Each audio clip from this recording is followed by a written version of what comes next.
Can you tell me about the title of the new album, So Much for Goodbyes? What does that mean? Where does it come from?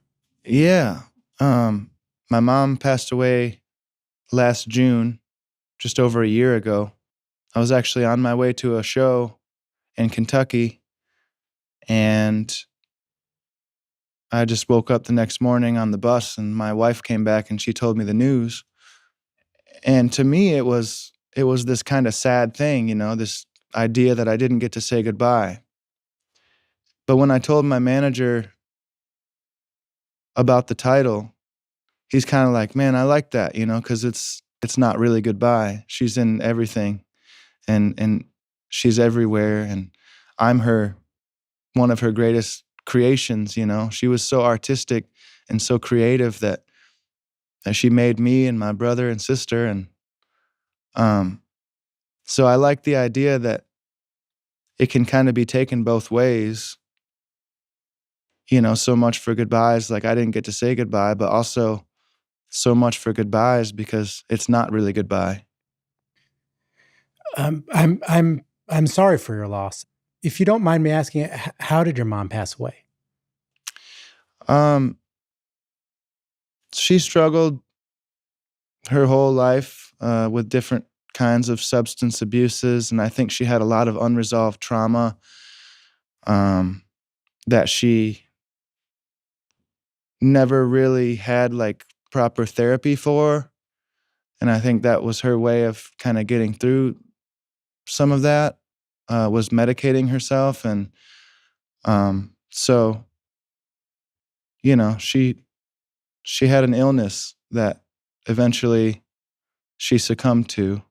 So she died of an overdose, and it was a shock to me because I had no idea that she was using again, and she seemed to be doing really well, and her addiction, has caused a lot of trauma and stuff in my own life, and she's kind of like a conundrum because she's such a beautiful, amazing,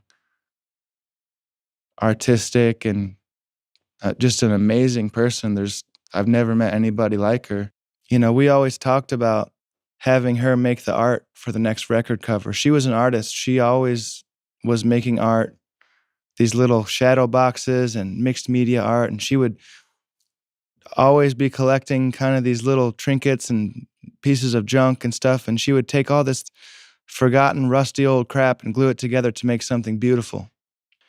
And so even before I had any of the songs for it, she was going to make the next record cover. That was our goal and our dream. And I told her, you can make the next record cover, with your art.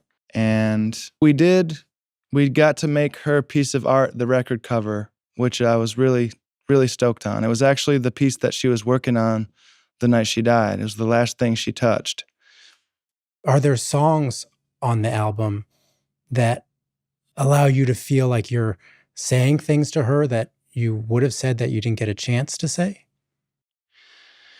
Yeah, I think the big one on this record when it comes to that sort of thing is it's called Still I Crash. And I wrote that song not too long after she died. And that's the one that's pretty blatantly kind of me talking to her, you know, just wondering where she went, asking her where did she go and why, and explaining the fact that I feel like I have to learn how to walk again, like a child. Um, and yeah, just how difficult it is to be here without her. Yeah, it's hard. My